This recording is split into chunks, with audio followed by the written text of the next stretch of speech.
কঠিন এক বাস্তবতার মুখোমুখি হলো অভিমন্যু রায়চৌধুরী। হ্যাঁ বন্ধুরা, ভিডিওতে লাইক দিয়ে দেখতে থাকুন। যে মুহূর্তে কিনা অনুশ্রীকে ভ্যাবলার হাতে পাত্রস্থ করে দেওয়ার সিদ্ধান্ত নিয়ে নেয় অভিমন্যু, ঠিক তার পর মুহূর্তে হঠাৎ করে যখন কিনা এই আনন্দের মাঝে কুসুম যখন কিনা বলতে থাকে যে না, এই সমস্ত কিছু ঠিক হচ্ছে না, কর্তাকে ঠকিয়ে এই সমস্ত লোকেদেরকে অন্ধকারে রেখে এই বিয়েটা যদি একবার হয়ে যায় তাহলে এই বিয়েতে কেউ খুশি হবে না, কেউ সুখী হবে না। তার থেকে বরঞ্চ যা হয় হোক, কিন্তু সত্য সকলকে অবশ্যই আমাকে জানাতেই হবে, নয়তো এটা তাদের প্রতি অন্যায় করা হবে। ঠিক সেই মুহূর্তে সমস্ত আয়োজনের মাঝেও যখন কিনা হঠাৎ করে কুসুম বলতে থাকে যে দাঁড়ান কর্তা, আপনি অনুশ্রী দিদিমণিকে ভ্যাবলার হাতে তুলে দেওয়ার আগে আপনার সত্যটা জানা দরকার, যে ভ্যাবলার আসল পরিচয় কী এবং ভ্যাবলা কোন বাড়ির ছেলে, কার ছেলে। ঠিক সেই মুহূর্তে অভিমন্যু যখন বলতে থাকে যে কেন গৌরী, আবার নতুন করে জানার কী আছে, তুমি গৌরী তুমি ওর বড় বৌদি এবং রাজা ওর বড় দাদা এবং ও তোমাদের দেওর, এই তো, এছাড়া আর কী পরিচয় আছে ভ্যাবলার? এবং তোমরা খুব দরিদ্র পরিবার থেকে বিলং করে, এর থেকে বেশি কোনো সত্যতা জানার আমার কোনো প্রয়োজন নেই।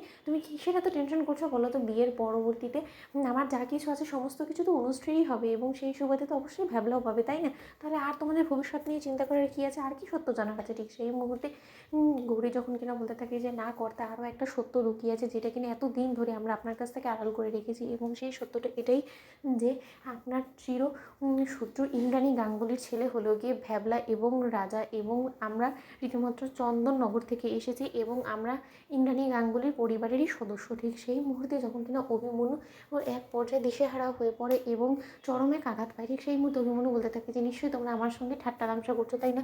দেখো গৌরী, আমি আগেও বলেছি, এখনও বলছি যে এই নামটা আমি কোনো মতে আমার বাড়িতে বরদাস্ত করবো না। তা সত্ত্বেও কেন বারবার করে তোমরা এই নামটা আমার সামনে নাও বলো তো? আমার ধৈর্যের পরীক্ষা নাও বলো তো?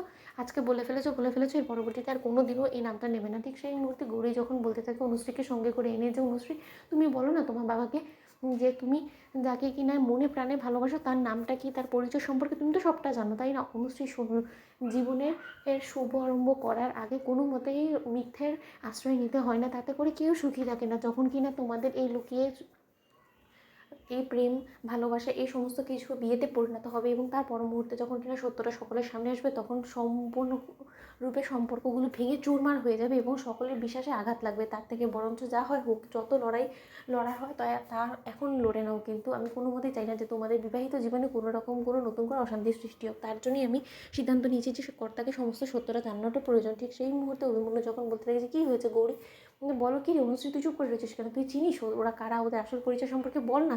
ঠিক সেই মুহূর্তে অনুশ্রী যখন কিনা বলতে থাকে যে বাবা, গৌরী যে সমস্ত কথাগুলো বলছে সেটা সম্পূর্ণরূপে সত্য, এবং ওর নাম ভ্যাবলা নয়, বরঞ্চ ওর নাম ঈশান গাঙ্গুলি, এবং আমি ওকে ভালোবাসি, আমি ওকে বিয়ে করে আমি সুখী হব সেটা আমি খুব ভালো করেই জানি বাবা। তো বন্ধুরা, লাইক এবং শেয়ার করে সাবস্ক্রাইব করতে ভুলো না।